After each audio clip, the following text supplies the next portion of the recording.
So for my book report, I read Virgin, The Untouched History. It was published in 2007, so as far as it goes, pretty current. Most of the information and statistics are still going to be pretty accurate. It was written by Hannah Blank, H-A-N-N-E, so I'm probably totally butchering that, but I'm going with Hannah because that's all I got. So she is an activist for bisexuality issues, fat issues, and sexuality education. Does a lot of public speaking. She's written articles for a lot of magazines, for blogs, written quite a few other books, some of which are fairly well known and recognized. And yeah, kind of all over the place doing stuff that she loves. So good on ya. She wrote this book originally because she was researching virginity for a different project that she was working on and realized that there really is no consensus of what virginity is, why virginity is, the history of it, anything. So she set out to find all the information she could and compile it into one kind of definitive resource. And it does go from like the dawn of time to like now. So a lot of information. It's actually like a really good read for anybody who's interested in this stuff. It's not too scientific and dry. It's actually a pretty easy read. And it's really interesting to see how virginity, or the concept of virginity, has changed / not changed since the dawn of time. So I would recommend it. 2 thumbs up.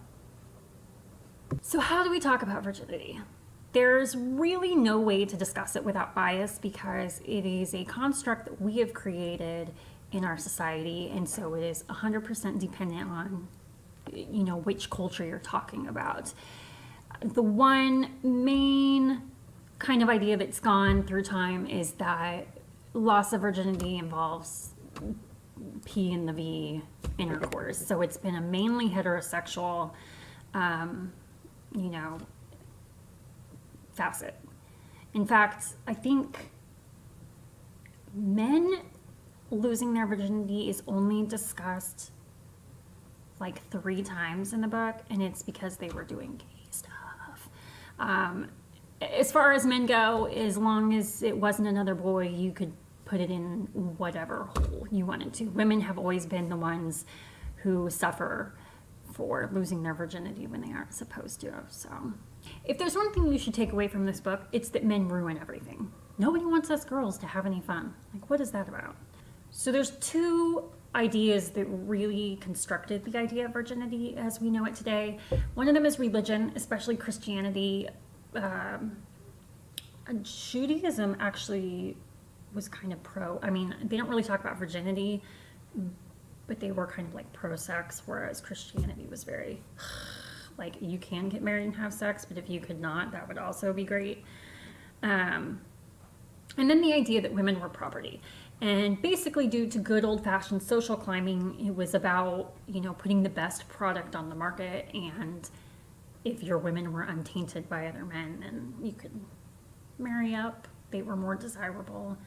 And then, you know, if they were ruined, then they would become old maids and die alone. So, you know, worst thing ever. There have been some really great tests through time to determine if a woman was a virgin or not. Number 1 has always been if she bleeds on her wedding night, which we now know doesn't necessarily have to do with the hymen breaking. A lot of women don't bleed, or the bleeding is very minimal. But think of how many women were totally disgraced because of that. But there have been some other pretty spectacular tests given out, like if you measured a string from the head to the nose and then wrapped it around the girl's neck. If it was too small, that meant that she wasn't a virgin, because the power of the penis is so immense that if you stretch out a vagina, it will also like somehow stretch out a neck, which is I can't even. Another way to tell a virgin, and my mom said that this was really popular when she was in college, is if a girl can peel a label off of a beer bottle in one piece, then she's a virgin. That is some scientific shit right there. It's 200 degrees outside. I'm literally melting. Okay, so is this consistent with what you've learned about sexuality? If you haven't learned anything outside of like what you learn in high school about abstinence only, then no, it's not consistent, because it definitely debunks this idea of virginity being this thing that you have to hold on to and give away to somebody special. You know, it really breaks it down to the fact that this is something we created basically to keep women in their place, and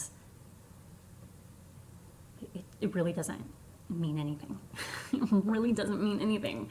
But if you've learned anything past that, whether from college sexuality classes or, I don't know, the real world, then it's pretty consistent, yeah. So this book isn't necessarily based on scientific evidence, because it's mostly anecdotal. Is that the word I'm looking for? We're gonna go with that. Basically tracking readings and journals and you know, everything that she could find, from, you know, the first Christians to the pre-Sumerians to basically as far back as she could. So it's based on a lot of ancient writings. I did not know that there were so many sexual self-help books written in like the 700s. So we have to take it on the word of the people who lived in those times, I guess. The bias that I sensed in the book would probably stem from the fact that Hannah Blank is a feminist. And you kind of do get the sense that a lot of this attitude towards virginity is a bullshit concept that men put into place to keep women in line. And that's kind of bullshit. But I'm a crazy feminist too, so I agree with that. And I don't mind that bias. But it is there. And some people don't like that stuff, so just a warning. This is definitely in her wheelhouse, something that she's well educated about, at least sexuality in general. It's one of the subjects that she speaks on, does writings on. Some of her other books have not specifically been about virginity, but about sexuality in general.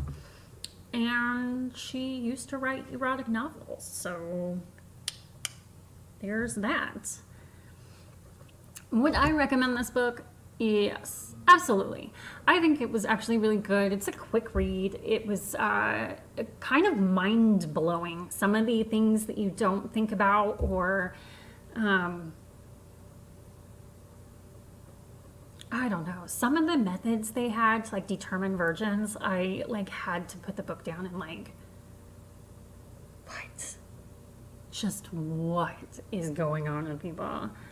I know it's a product of the times, but Lord almighty, I would have been burned at the stake for witchcraft. Weaknesses, I would say, it's really entertaining, and then about halfway through the book, it starts going into really long discussions of the Virgin Mary's childhood and Queen Elizabeth's supposed virginity and the settling of the American colonies. And she does try and tie it back, you know, there is a reason for it, and she does try and tie it back to virginity, but for a really long portion I just kept thinking, why am I learning about colonial America? Did I miss something? So there definitely is a small lull in the book midways where the whole tone and style seems to change. But overall, it's a good book, so would recommend. 2 thumbs up, sure, why not? So that is my book report on virginity. Virgin, the untouched history. Get it? It's a pun. Untouched, virgin. Yeah. Took me a while. So if you made it through the whole thing without falling asleep, thanks. I appreciate it. So that's about it. Thank you.